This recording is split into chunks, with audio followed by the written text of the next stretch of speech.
క్రీస్తునందు ప్రియమైన సోదరి సోదరులారా, మన ప్రభువును రక్షకుడునైన యేసు క్రీస్తు యొక్క పరిశుద్ధమైన నామమున నేను మీకు శుభములు మరియు వందనములను తెలియజేయుచు ఉన్నాను. దేవుని వాక్యములో నుండి మనము యోహాను పత్రికను ధ్యానం చేస్తూ ఉన్నాం.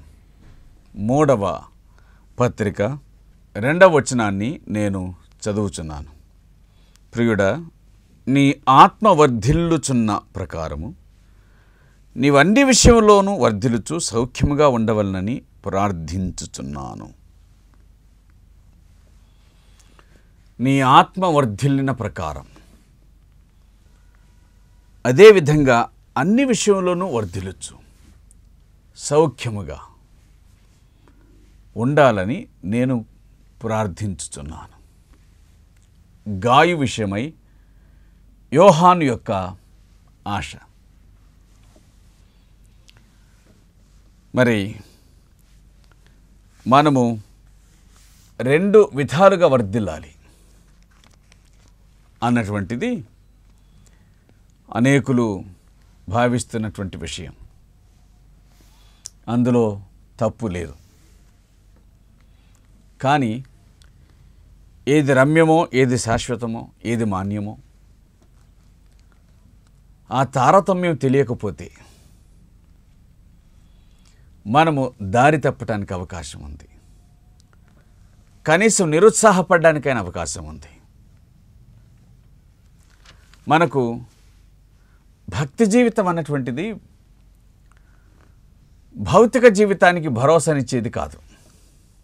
భక్తి జీవితం భౌతిక జీవితానికి భరోసా కాదు. అంటే ఆయన నమ్ముకుంటే ఉద్యోగం, ఆయన నమ్ముకుంటే పంటలు బాగా పండటం, ఆయన నమ్మినందువలన సంతానం దీవించబడటం, ఈ శరీర సంబంధమైనటువంటి అవసరతలు ఉన్నాయే అవి తీరుతాయని కాదు. అందుకే భక్తి భౌతికానికి భరోసా ఇవ్వదు. నేను ఆయన నమ్ముకుంటే నాకు అనారోగ్యం ఉండదు, నేను ఆరోగ్యంగా ఉంటాను. కాదు. భక్తి భౌతిక జీవితానికి భరోసా ఇవ్వదు. కానీ ఒక సంగతిని గుర్తుంచుకోవాలి. భరోసా ఇవ్వదంటున్నాం, అంతేగాని భక్తి భౌతిక జీవితానికి ఆసరాగా ఉండదని చెప్పడానికి వీల్లేదు. సమయ సందర్భాలను బట్టి, మన అవసరాన్ని బట్టి దేవుడు తప్పనిసరిగా మనకు సహాయం చేయుటకు ఆయన సమర్థుడు. ఆయన యందు విశ్వాసం ఉంచాం కాబట్టి భక్తి జీవితమే నేను పట్టించుకుంటాను బాబు, నీ భౌతిక జీవితం నాకు అక్కర్లేదు అని అనేవాడు కాదు. ఆయన భౌతిక జీవితాన్ని కూడా పట్టించుకుంటాడు. ఇవన్నీ మీకు కావాలినని మీ పరలోకపు తండ్రికి తెలియను. ఏమి తిందుమో, ఏమి త్రాగుదుమో, ఏమి ధరించుకొందుమో అని మీ దేహమును గూర్చైనా మీ ప్రాణమును గూర్చైనా మీరు చింతించకండి. ఇవన్నీ మీకు కావాలిను అని మీ పరలోకపు తండ్రికి తెలియను అని వాక్యం చెబుతుంది కదా. కాబట్టి ఆయన మన అవసరతలన్నీ కూడా ఎరిగినవాడు, తెలిసినవాడు. ఆయన తప్పనిసరిగా మనకు సహాయం చేయ సమర్థుడు. కానీ భౌతిక జీవితాన్ని బట్టి భక్తి జీవితాన్ని, భక్తి జీవితాన్ని బట్టి భౌతిక జీవితాన్ని ముడిపెట్టడానికి వీల్లేదు. ఒక వ్యక్తి బహుగా సంపాదించుకుంటున్నాడు అనంటే అతడు ఆత్మలో బాగా వర్ధిల్లినవాడు అని కాదు అర్థం. ఆ మాటకు వస్తే ఈ సమాజంలో ఎంతోమంది అక్రమంగా జీవించే వారే బాగా సంపాదించుకుంటున్నారు. అక్రమంగా జీవించే వాళ్ళే వారి కోటాను కోట్ల రూపాయలు, ఎకరాలకు ఎకరాలు భూమి కోటాను కోట్లకు పడగలెత్తారు. అనేక వాహనాలను కొంటూ ఉన్నారు. అర్థమవుతుంది కదూ ప్రియులారా, దైవ గ్రంథం మనకు చెబుతున్న సత్యం ఏంటి అనంటే, ఒకని కలిమి విస్తరించడం అని జీవమునకు మూలము కాదు. కలిమి విస్తరించినంత మాత్రం చేత పరలోకమందు జీవమును సంపాదించుకున్నాడని కాదు. ఒకని కలిమి విస్తరించినంత మాత్రం చేత అతడు భక్తుడు అని కాదు. ఒకని ఆస్తి విస్తరించినంత మాత్రం చేత అతని ఆత్మ వర్ధిల్లుచున్నదని కాదు. అందుచేత భక్తికి భౌతికానికి ముడిపెట్టకూడదని దేవుని వాక్యం చెబుతుంది. ఆత్మలో బాగుగా ఆశీర్వదించబడినటువంటి ఒక వ్యక్తి అనేకుల ఆత్మ ఆశీర్వాదానికి కారకుడు అవుతాడు. తాను బాగుగా ధనం సంపాదించుకున్న ఒక వ్యక్తి అనేకుల భౌతిక జీవితానికి ఆశీర్వాదానికి కారకుడు కాలేకపోవచ్చు. గనుక ఏది శ్రేష్టమో, ఏది రమ్యమో, ఏది మాన్యమో, ఏది ఉన్నతమో దాని మీద మనసు పెట్టవలసిన బాధ్యత విశ్వాసులుగా మన మీద ఉంది అనే సత్యాన్ని మనం గుర్తుంచుకోవాలని దేవుని వాక్యం ద్వారా హెచ్చరించబడుచు ఉన్నాం. రోమాపత్రిక 15వ అధ్యాయం 29వ వచనంలో ఒక మాటను గుర్తు చేస్తాను. నేను మీ యొద్దకు వచ్చినప్పుడు క్రీస్తు యొక్క ఆశీర్వాద సంపూర్ణముతో వత్తునని ఎరుగుదును. నేను మీ యొద్దకు వచ్చినప్పుడు క్రీస్తు యొక్క ఆశీర్వాద సంపూర్ణముతో వత్తునని ఎరుగుదును. నేను మీ యొద్దకు వచ్చుచున్నప్పుడు దేవుని దాసునిగా నేను మీకు తీసుకుని వచ్చే ఆశీర్వాదం ఏమిటి? క్రీస్తు యొక్క ఆశీర్వాదం. క్రింద ఇలాగున వ్రాయబడి ఉంది, సువార్త ఆశీర్వాదముతో వస్తాను. ఆశీర్వాద సువార్తతో కాదు, సువార్త ఆశీర్వాదంతో వస్తా. ఎంత మంచి మాట. రోమీయులారా, నేను మీ దగ్గరకు వస్తున్నప్పుడు సువార్త తీసుకొని వచ్చి ఆశీర్వాదంతో వస్తాను. సువార్త ఏ మేలు మీకు తీసుకొని వస్తుందో వాటన్నిటిని నేను మీకోసం మోసుకొని వస్తాను.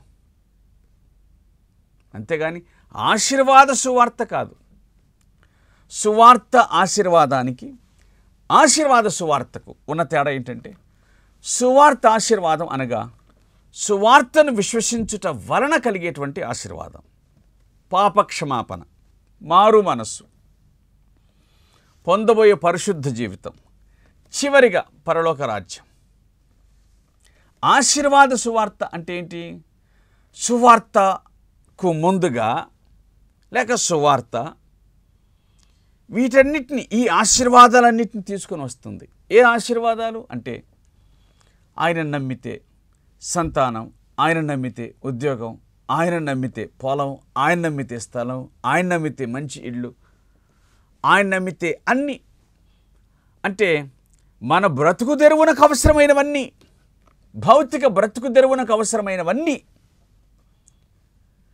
యేసుక్రీస్తు ప్రభు మీకు ఇస్తాడు అని చెప్పడం ఆశీర్వాద సువార్త. వాటితో సంబంధం లేకుండా ఆయన యందు విశ్వాసం ఉంచితే శాశ్వతమైన ఫలం ఆయన మీకు ఇస్తాడు. అనగా నిత్య జీవం, పరలోక రాజ్యం, ఆత్మానందం, శాంతి, సమాధానాలు ఆయన మీకు అనుగ్రహిస్తాడు. పాపక్షమాపణ కలుగుతుందని చెప్పడం సువార్త యొక్క ఆశీర్వాదం. ప్రియుడా, నీ వర్ధిల్లుచున్న ప్రకారం, ఆత్మలో వర్ధిల్లుచున్న ప్రకారం అన్ని విషయాల్లో వర్ధిల్లు. పోనీ ఈ వచనం ప్రకారంగానైనా వ్యాఖ్యానిద్దామని అనుకున్నా, ఇంతకు నీ ఆత్మ వర్ధిల్లిందా? భౌతికంగా నువ్వు వర్ధిల్లినంతగా నీ ఆత్మ వర్ధిల్లిందా? నీ ఆస్తి విస్తరించినంతగా నీ ఆత్మ విస్తరించిందా? యోబును జ్ఞాపకం చేసుకుందాం. అతని ఆస్తికి అతని ఆత్మకు సంబంధమే లేదు. అసలు వాటి మీద ఆయనకు మనస్సే లేదు. ఆయన ఇచ్చినాడు, ఆయన తీసుకున్నాడు. దానిని గురించి నేనెందుకంత సీరియస్గా ఆలోచన చేయాలి? యెహోవా ఇచ్చాను, యెహోవా తీసుకున్నాను. ఇచ్చిన వానికి తీసుకునే హక్కు ఉంటుంది కదా. కాబట్టి ఆయనకే స్తుతి కలుగును గాక. ఎంత మంచి మాట. దేవుడిచ్చినాడు, దేవుడే తీసుకున్నాడు, దేవునికే మహిమ కలుగును గాక. నా మనస్సు ఇచ్చిన వాడి మీదనే కానీ ఇవ్వబడిన వాటి మీద కాదు. నా మనస్సు ఆయన మీదనే కానీ వీటి మీద కాదు అంటూ ఎంత గొప్ప మాటను చెప్పాడు యోబు. యోబు గ్రంథం 2వ అధ్యాయం 10వ వచనంలో దేవుని వల్ల మనం మేలే అనుభవించవలన కీడును అనుభవించతగదా అన్నాడంటే, దేవుని వల్ల మనం మేలే అనుభవించవలన కీడును అనుభవించతగదా అని ఆయన అన్నాడంటే ఆలోచించండి. ఆశీర్వాద సువార్తాన్ని ఆశించేటువంటి వారు దేవుని కోసం నిలబడగలరా? దేవుడు మాకు ఇవన్నీ ఇవ్వాలి అని అనుకుంటున్నటువంటి వారు దేవుడు వాటన్నిటిని తీసేస్తే నిలబడగలరా? ఓర్చుకోగలరా? సహించగలరా? సాధ్యమవుతుందా? కాదు కదా. కాదు, ముమ్మాటికి కాదు, నిశ్చయముగా కాదు. గనుక జ్ఞాపకం చేసుకుందామండి. మన ఆత్మ వర్ధిల్లుట అది మొదటి విషయం. అన్నిట్లో సౌఖ్యంగా ఉంటే సంతోషమే. శ్రమలు రావాలని నేను అనట్లేదు, నలగొట్టబడాలని నేను కోరట్లేదు. అవి వస్తే సిద్ధంగా ఉండమని మాత్రం చెబుతున్నాను. దేవుడు ఆయన మనకు అన్నీ సప్లై చేయడానికి ఉన్నాడు కాదని, ఆ మాటకు వస్తే దేవుడు మన కోసం ఉన్నవాడు కాదని, మనం దేవుడి కోసం ఉన్నామనే సంగతిని గుర్తుంచుకుంటే మనకున్నా లేకపోయినా ఆయన మీద ఆధారపడతాం. ఆయన మనకిచ్చినా ఇవ్వకపోయినా దాన్ని పట్టించుకో. కానీ భౌతిక విషయాల మీద మాత్రమే దృష్టి పెట్టిన వాడు తనకు దొరక్కపోతే దేవుని మీద వ్యసన పడతాడు, బాధపడతాడు. ఎందుకో దేవుడు నాకు ఉద్యోగం ఇవ్వలేదు, ఎందుకో దేవుడు నాకు సంతానం ఇవ్వలేదు, ఎందుకో దేవుడు నాకు ఇల్లు ఇవ్వలేదు. ఇది ఆశీర్వాద సువార్త తెచ్చేటువంటి వ్యసనం. సువార్త ఆశీర్వాదం ఏం తెస్తుంది అంటే, బహుశా ఆయన చిత్తం కాదేమో ఇవ్వలేదు, ఇంతకంటే మించినది ఆయన ఇస్తాడులే అనే నిరీక్షణ. ఆయన చిత్తం ఏమిటో మరొకటి ఆయన మనకు అనుగ్రహిస్తాడేమో అనే నిరీక్షణ. ఇది కలిగి మనము జీవించుట అవసరము అని జ్ఞాపకం చేసుకుందాం. మనం ఇది కలిగి జీవించుట అవసరం అని జ్ఞాపకం చేసుకుందాం. ప్రియులారా, వర్ధిల్లండి, శాశ్వతమైన దానిలో వర్ధిల్లండి. వర్ధిల్లండి, 10 మందికి ఉపకారాన్ని అందించే ఆత్మ విషయంలో వర్ధిల్లండి. వర్ధిల్లండి, క్రీస్తును ప్రపంచానికి చూపించే ఆత్మ విషయంలో వర్ధిల్లండి. అది ముఖ్యమైన సంగతి, అది శాశ్వతం. వర్ధిల్లండి. ఆయన క్రీస్తులాగా జీవించాడు అని చెప్పుకునేటట్లుగా వర్ధిల్లండి.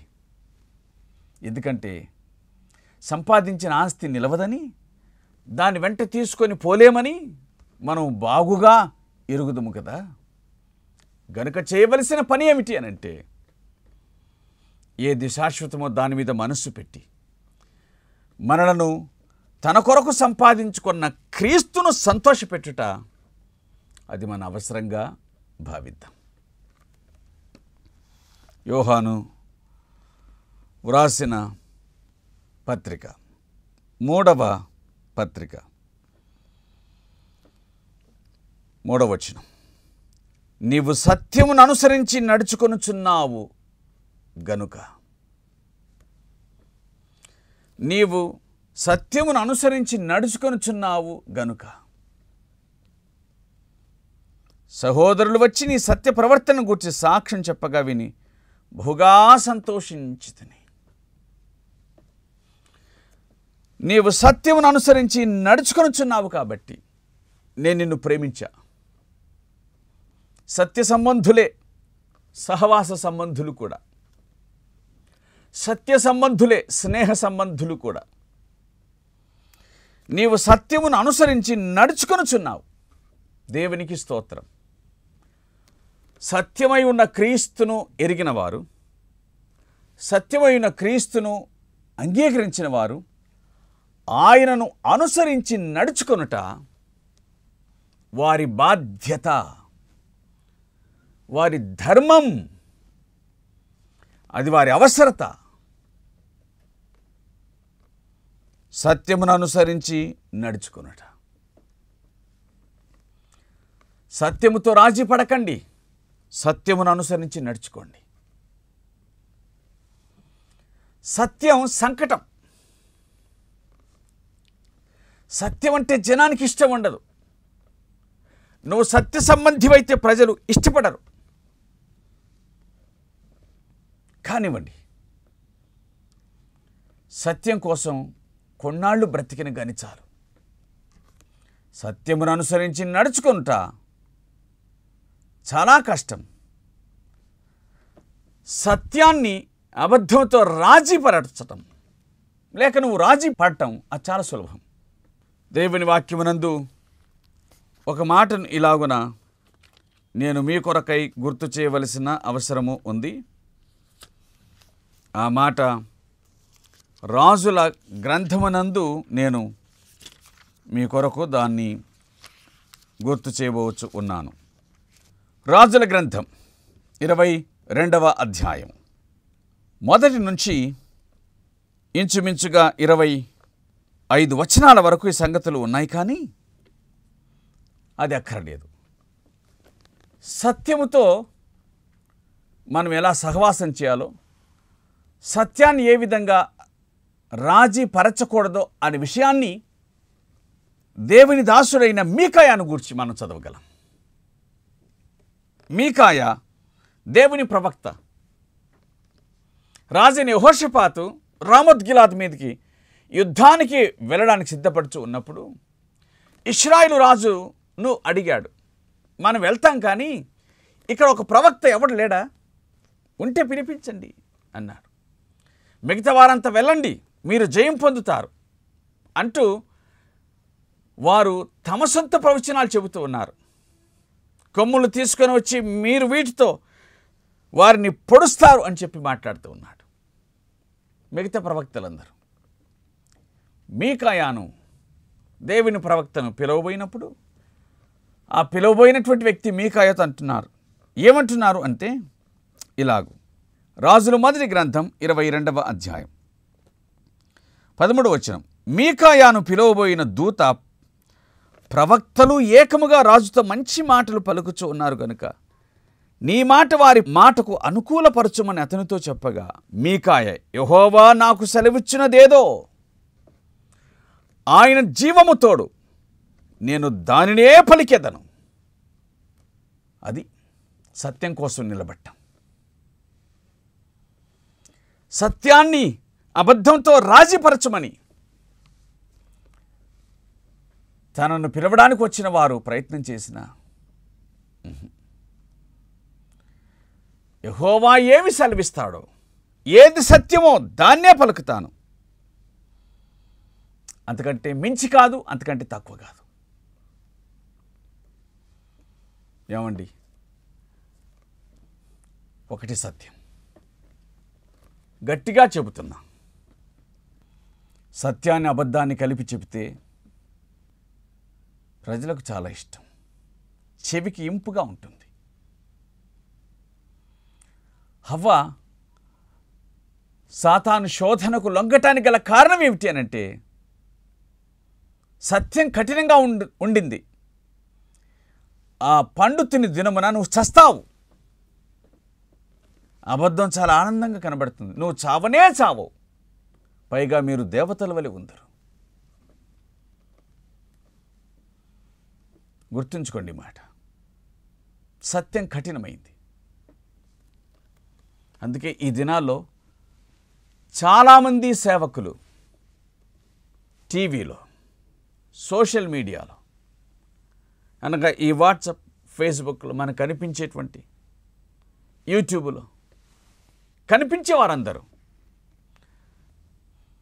వారి సంఘాలు ఎలాగో తయారయ్యాయి? అక్కడ హెచ్చరించుట, గద్దించుట, సువార్తను బోధించుట, దండించుట ఇవి ఉండవు. అదొక ఉల్లాస కేంద్రంగా, ఎంటర్టైన్మెంట్ సెంటర్. మరికొన్ని చోట్ల వర్షిప్ సెంటర్స్ అవి. దేవుణ్ణి ఆరాధించడానికి కాదు, స్థాపించిన వాళ్ళని ఆరాధించడానికి. ఆయన కంటే మించి వీరి మీద ప్రేమ కలిగేటట్లుగా బోధించటం, వారిని తమ వశం చేసుకోవటం. ఫలితం ఏంటి? దేవుడు మమ్మల్ని ఆశీర్వదించాడు. గద్దించి, ఖండించి, బుద్ధి చెప్పి, వారిది ఏది ఆశించకుండా,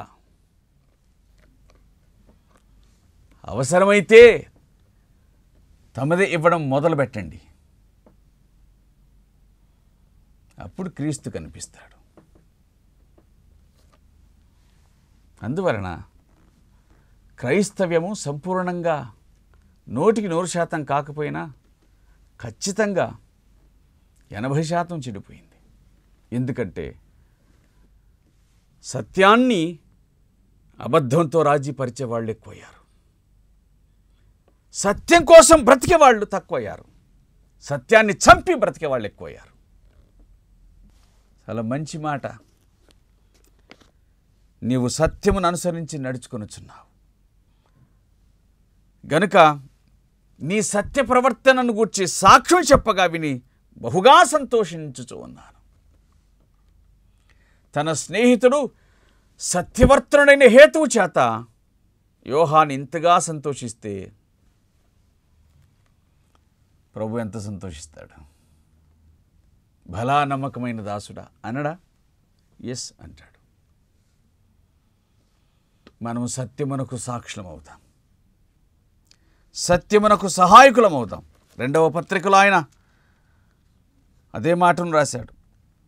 నీ పిల్లల్లో కొందరు సత్యమును అనుసరించి నడుచుకొనుచుండుట కనుగొని బహుగా సంతోషించుచున్నాను అని అన్నాడు. కాబట్టి సత్యమును అనుసరిద్దాం, సత్యానుసారంగా జీవిద్దాం. మళ్ళీ గుర్తు చేస్తున్నాను, యేసే సత్యం. విశ్వసించిన వారు ఆయన కృష్ణులుగా జీవించండి. అట్టి కృపను భాగ్యమును దేవుడు అనుగ్రహించి దర్శించునుగాక. ప్రేమ కలిగిన తండ్రి, మీకు స్తోత్రాలు. మాకు అనుగ్రహించిన మీ వాక్యం కొరకు కృతజ్ఞతలు. మీ సహాయం నిమిత్తమైన నిండు కృతజ్ఞతా స్తోత్రాలు చెల్లిస్తూ ఉన్నాం. మేమెన్నడూ సత్యం నుండి తొలగిపోక సత్యవర్తనమై జీవించినట్లుగా సహాయం చేయమని మా ప్రార్థన. మీకు ఇష్టలుగా బ్రతికే కృప మాకివ్వండి. జీవితం క్షణభంగురం అని గ్రహించుచు ఉన్నాము. కాబట్టి తాత్కాలిక జీవితంలో శాశ్వతమైన విలువలు కలిగి జీవించుటకు సహాయం చేయమని, మీ మాటలు వినిచిన వారిని దర్శించి మహిమను పొందుదురని మా ప్రభు అయిన క్రీస్తు పేట వేడుకొనుచున్నాము తండ్రి. ఆమెన్.